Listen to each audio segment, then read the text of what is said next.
in disguise of religion. Bakit natin sa mga pogrom na pulinis walis ng pastor diha?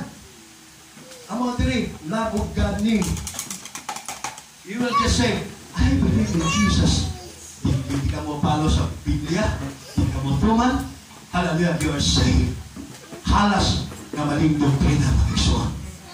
Na kung di ka magbantay dahil mga Kristohanon, as a pastor, I warn you, sa pag-unta o tanaw na ipang-upload sa YouTube, the reason why I leave UPC. Stop watching that. It's only one man's opinion. We don't know kung rebellious siya. We don't know kung nakasala siya. We don't know kung di siya magpasamit. Anybody can upload something in the YouTube. Everybody shout, praise the Lord. I don't think. I tired sa mga taong doon ako nga. I don't think, Pastor Magaday, nga Ginoo mo sa mapanag sa impyerno tungkol sa standard. Praise God, I don't need your thinking. I'm not trying to be rude, but we don't need your thinking. Kaya kung pinod pa na yung panguna-una, magpasabot ang kamaturan bago pa nagsugod ni mo. Ang sama nagsugod ang early church, 1st century. So kung probably natagan 1975.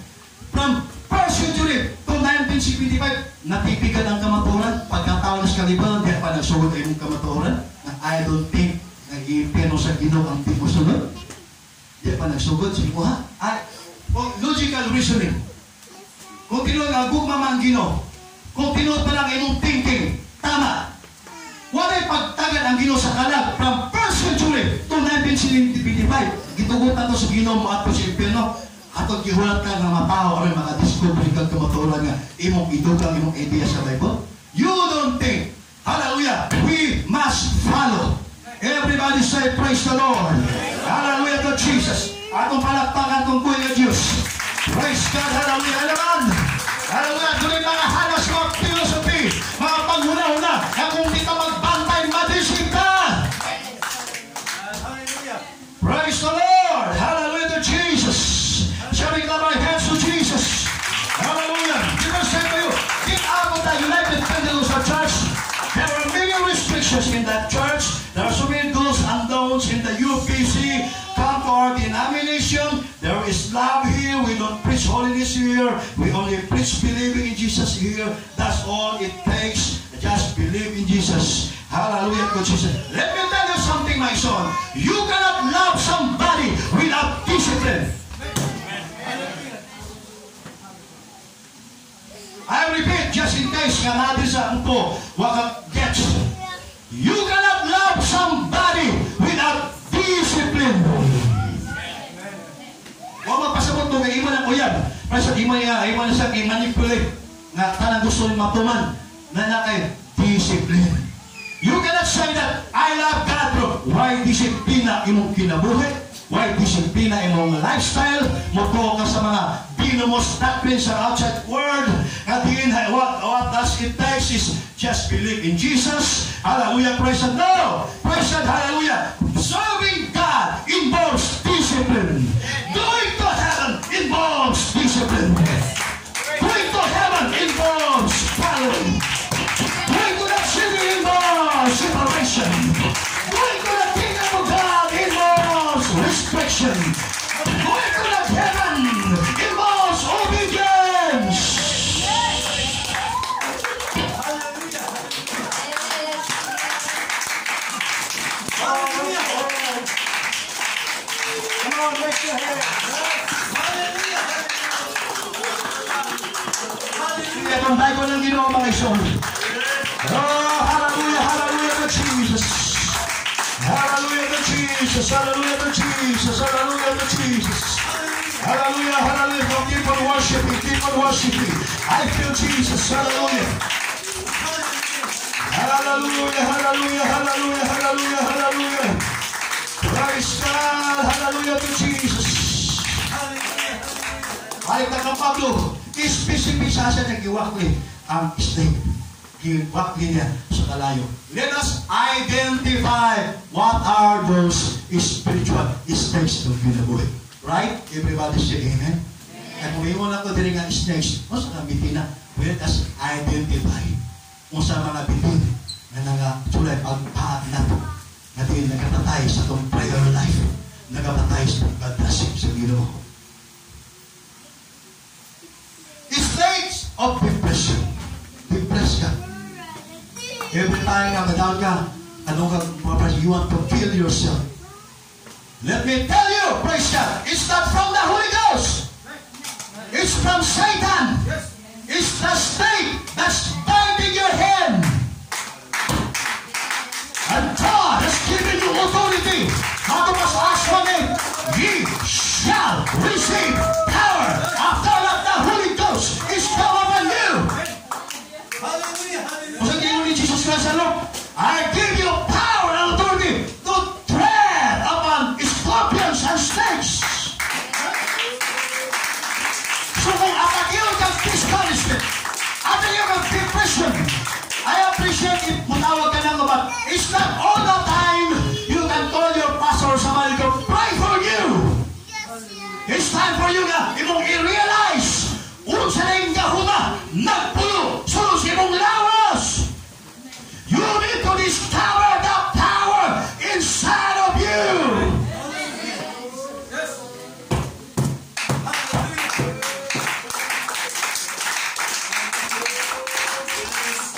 Kung saan nagpulo nimo ang Holy Ghost, muli kalayo tao kayong isudan, kining kalayo sa Holy Ghost, muli nagpalagpot ni Lucifer o sa wonder sa mga manuna gikan sa langit, and that same spirit that defeated Lucifer in the world of heaven and his wonder messengers is the same power that's living inside of you.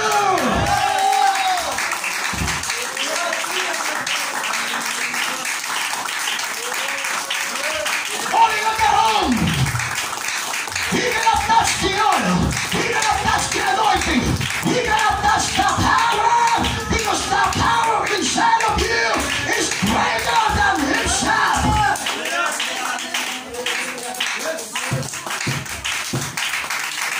Ako na doon ay mga discourage o sumpi na po.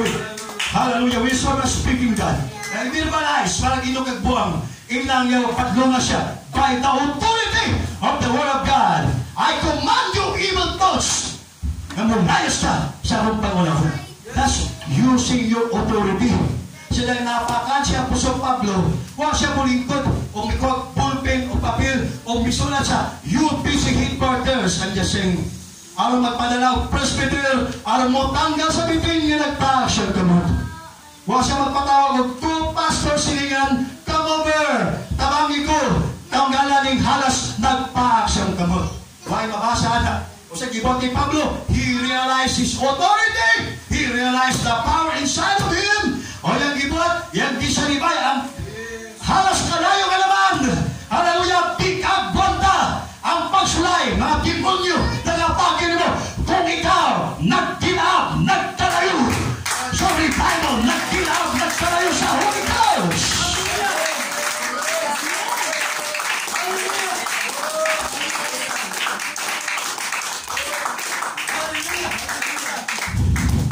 Oh, let's raise our hands to Jesus. Let's raise our hands to Jesus. Hallelujah to Jesus. Hallelujah to Jesus. Doon ay nahang experience fire din kalibutan. O sa experience fire. Once ka din, you're saved, always saved. Experience fire. Mga nabaptize ka nun, automatic ka, receive ka ng Holy Ghost. Experience fire. Eternal security. Experience fire. Praise God. Hallelujah to Jesus. Nga diin, praise yan, di ka magbantay, mapakata ni mga kalayo. Praise God, hallelujah, nga diin.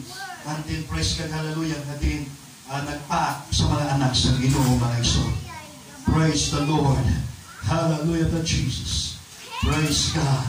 Huwag na magkinahanglan, gimmick sa mga denomination to attract the presence of God. We don't need those lies, strobe lies to attract the presence of God. We don't need great crowds to be entertained. We don't need to praise fire. Don't ever tell me, mga iso na you're only interested in singing, but when somebody preach, you go to the kitchen or someone else to eat or text somebody, mga iso, no. Singing is good, but lahi kung ang kalayo, nasunod ni mo bansi mo, huipan, halingan, huipan, pinagi sa pagwali, sa pulong, sa Diyos. Hello?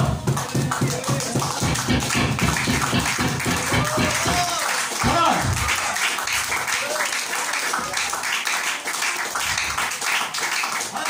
Hallelujah. If no amount of preaching can ignite you, process of walay wali makatandog ni what will social media, the YouTube, the Facebook, if the presence of Jesus here cannot give you warmth to hold your heart, what will encourage you?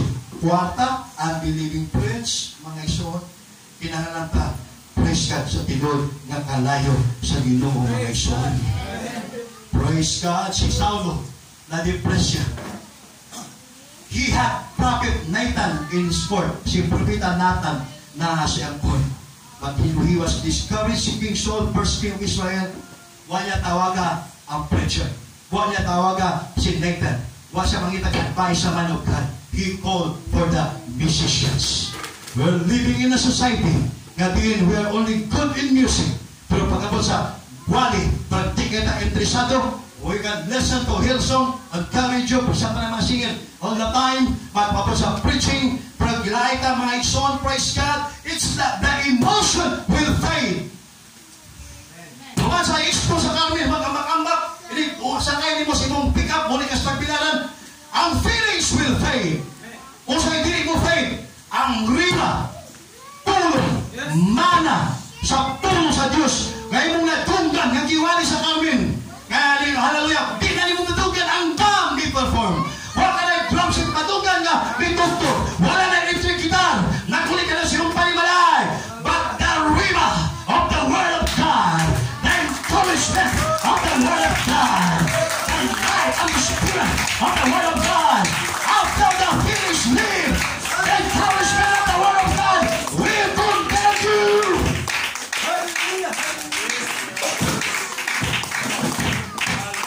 Come on, wave your hands to the Lord. Wave your hands to the Lord. Hallelujah, hallelujah, hallelujah, hallelujah to Jesus. Hallelujah to Jesus. Hallelujah to Jesus. Hallelujah to Jesus.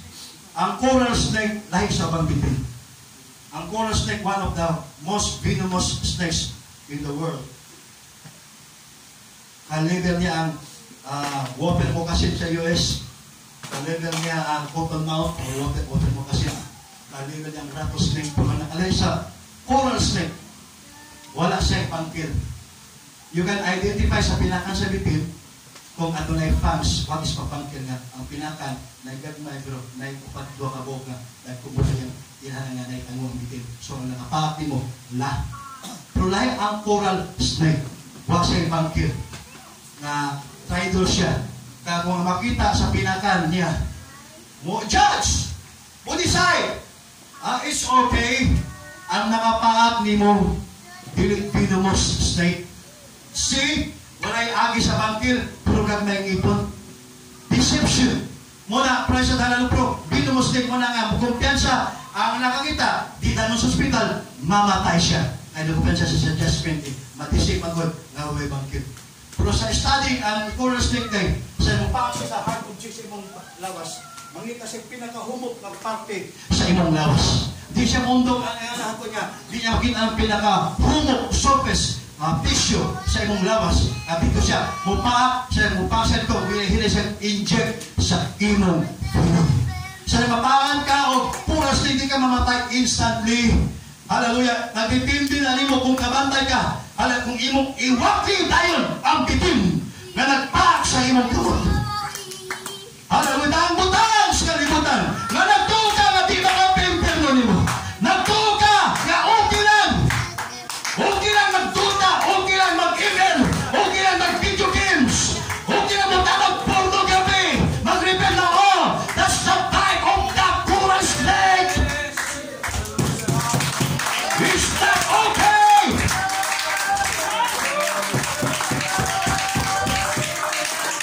We mo lang, judge, hallelujah. Okay lang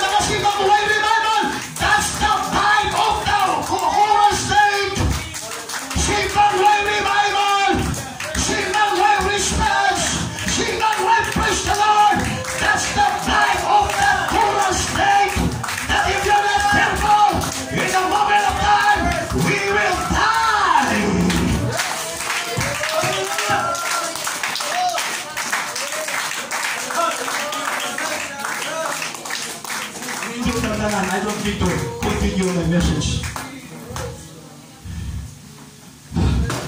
You're about to ask you ka. Adun ako'y first cousin, Mother Bibi. I will not mention her name, alive na. Kasi pagwata ka lang, alipikan. Nasa sa probinsya. Pag matuok na niyang mga inahan, yung mga suotan ng paparintinsa. She will hear a voice. Sigawas, natuog na imong mga ginikanan, tuog ng tanan. Huwag kong sinubong gaba silang tanan. It's not the voice of the Holy Ghost. It's the voice from hell. It's a pipe of the snake. At kung di ka kabantay yung people, alin mong okay lang na di ka muampo. Okay lang di ka matawag sa Diyos. The venom will soon have its effect sa imong kinabuhi pangalagan sa Diyos. Hallelujah, Jesus. Let us raise our hands. Kung saan may nagtitin na nagpaak sa imong gabi. Hiubos ka sa Ginoo, and you feel ang ubanang i-bless ikaw, wata ba na imong pag-ampo.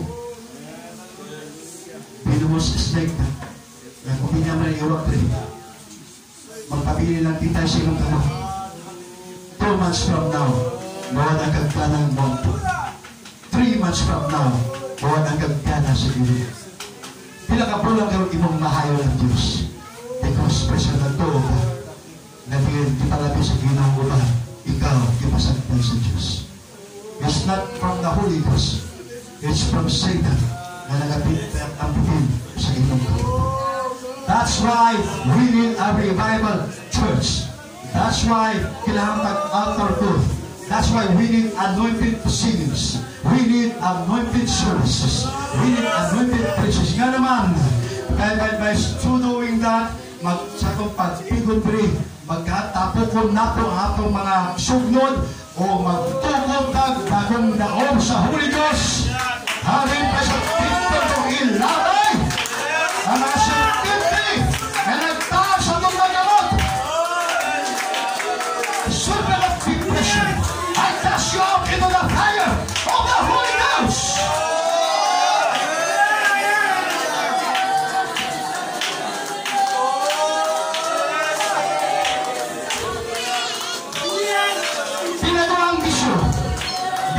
Nagbitay sa inyong kamot, brad, sister. Impulpiro ang mga bibing. Mula nag-ipit ko sa cornerstone. Nagpala ka nga, wag ka huli sa Ginoo, okay lang. By and by, before you know it, it can kill you. Before that snake can kill you, it's time to shake off the snake into the fire.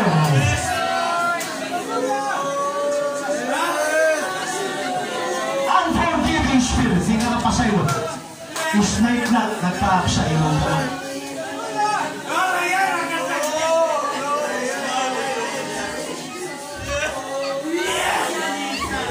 Bitterness. Bibig na nagpaak sa imong ka. Di ka kailangan mo po. Bibig na nagpaak sa imong ka. Di ka kailangan preaching. Di ka kailangan bulag na. Bibig na nagpaak sa imong ka. As your passion, I encourage you. In this island, we will shake off the snake into the fire of the Holy Ghost. You have no longer authority in my mind. You have no longer authority in my body. You have no jurisdiction in my body.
I will not continue on my message.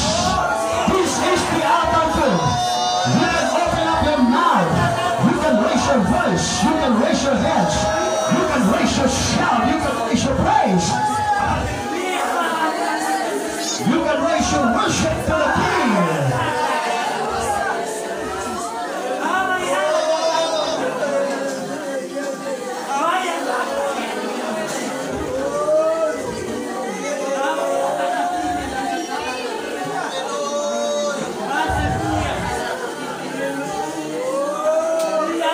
Sige, pasagdan mo. Ay pagpadali. Wala'y kahok ng titi na nagpaksa imong kamot. Nakay kubok ni Jesus. Nakay pangalan ni Jesus. We're baptized in the name of the Lord Jesus. We're covered by the